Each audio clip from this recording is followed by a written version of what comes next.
Happy holidays to all of you and a good night. I am El Pescado and this is Corn here on a lovely Southern California sunny day, Sunday. I like the El Pescado. That's I It's, like that. it's the name of a really good fish truck, by the way, Oh yeah? I think. Where? Driving around points of San Diego, I think. Ah. But anyways, a lot of things are happening. How's San Antonio? Oh, San Antonio. San Antonio, as you see, I have posted some of my travels there. Have you seen the river walks? The fish went to the river walk. Never been to the Riverwalk. You been to San Antonio? No. Really? Been to Austin. No been to shit. Dallas, but never San Antonio. It was all right. Austin was cool. I like that. The bats were cool.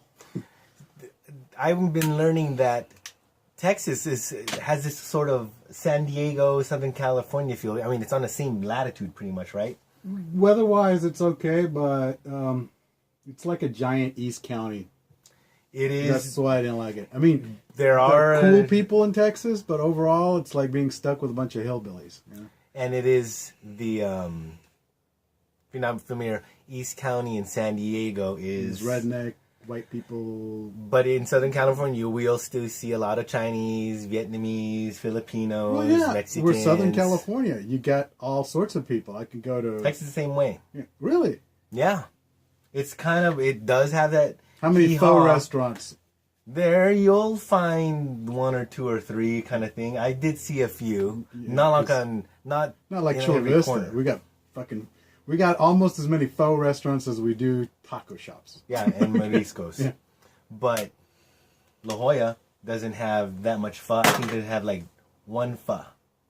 And I think Texas is the same way. If you go to an actual area, you're going to get more I mean, of a mix. A mix.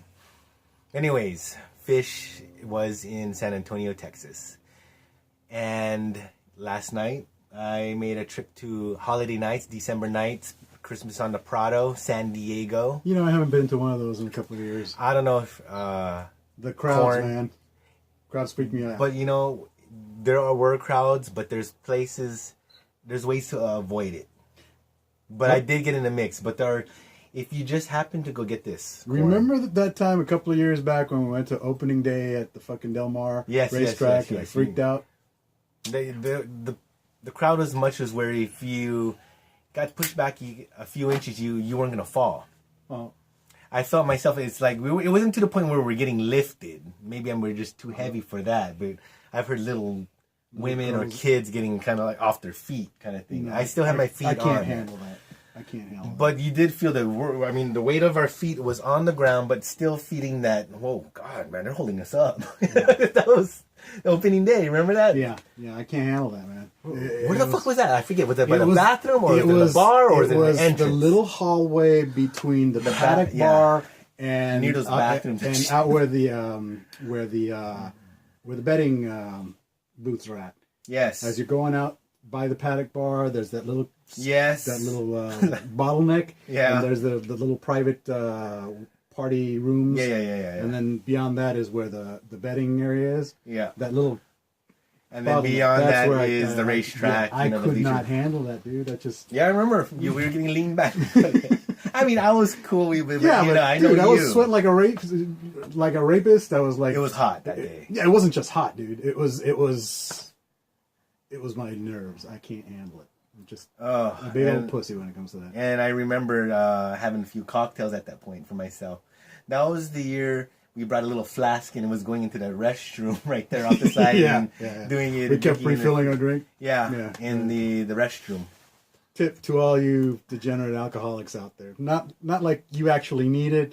I'm more talking to the budding degenerate alcoholics. You know, the kids that are just learning to drink and, you know. The 20s? The 20s. Legal age here. Legal age. I don't care. Legally legal. Just learn to drink frugally. That way you can stretch out your money, you know. Yeah. We had a friend that would carry their own bottle of red in their bag. A certain girlfriend of ours. She was cool. Yeah. I mean, those days are gone, but it actually shows ingenuity and the savings. You can Commitment to partying on a budget. You can buy one. The fish's advice is, unless it's on an expensive report or you're just filthy rich, I would it's all right to buy one, maybe two depending how long you're there, but to touch it up with a flask. The whole bottle thing might be a little much unless you have a picnic basket. But for the racetrack, a flask. If you're just too cheap. If you really need to buy liquor at that point, if you run out of the flask, because I think we did run out of the flask. We did. We drank it all. You just gotta buy. Yeah. At that point, you gotta buy. But you cut out about 20. You cut out about $24 after tip, though. Yeah. So you watch the Fish and Corn show, you learn stuff like this, where we have some good life lessons. Life lessons for losers. I like that. But that's a winner situation at the end. You come out of you're saving some cash on the racetrack was going to take your betting anyways. I mean, you're wasting money anyway. And unless you're getting something Wings. out of it, like money or pussy or whatever, then it's kind of pointless to throw money down a hole. I've never really had any great success at the track for all you people out there. I won money. I won up to $96. But those ones where I did put the $10 or $12, not a big bet still, which if I would have won my trifecta, would have paid dividends for the fish here. You know what I mean? You rich people out there watching us, sure, it would just be coffee money, but someone like myself, that'd be like $1,000, $9 or $8, $600. The thing is, gambling is like one of those things where I'm one horse shy. No, it's not just that. It's that you have to throw enough money behind the bets so that it pays off. Okay, like I've noticed that. Remember that time we were in Vegas and I was working that fucking craps table for almost God knows, like 90 minutes. 2 hours. Maybe 2 hours. I remember that. I was on a fucking long ass streak. But I was betting cheap. I only paid because I would skip rolls. Yeah. I'm not gonna put money on that one or whatever. You were playing and you were winning, but I was. I should have been stacking on the odds. Yeah, I wasn't stacking on the odds. I wasn't pushing it. I wasn't spreading out. I was $5-$10ing it. Yeah, $5-10. Whoa, fish won. Yay, $30. Let's go. You're supposed to. That's the saying. Let it ride. Yeah, you're supposed to let it ride. Well, you're supposed to. But me. The minute I win anything, I take the money off and then put back a small bet. That's how I am. I'm more one of these people. It's like, I'll keep it if it's like a good dinner. Like, fuck, I got a good dinner here. Yeah. But you should leave it sometimes, I guess. Nah, that's bullshit. Then we should just be talking You should leave it as just them saying, yeah, bet some more. Maybe you'll pay off big, but you're probably going to lose. Which is really how it works. I've really haven't lost. I'm not the guy in 7 Mile Casino here in Chula Vista that killed himself in the parking lot on I guess a couple of bad hands is the people can get into some deep shit in those card rooms. I mean, all of these college fund, all of these kids, all of these guys think that they're gonna be on the fucking World Series of Poker and that they're these big players. They all fancy themselves damn Bilzerians in the making and shit. In their head, they're running these fantasies, and they're fucking betting the rent money. And it's just stupid. I mean, that's like putting the rent money on a video game. I'm sure there's those too. But in any event, it's coming towards the end of 2015. I'd like to thank the 23 followers we have and the occasional viewer here. Subscribe to our show, watch us, and watch us.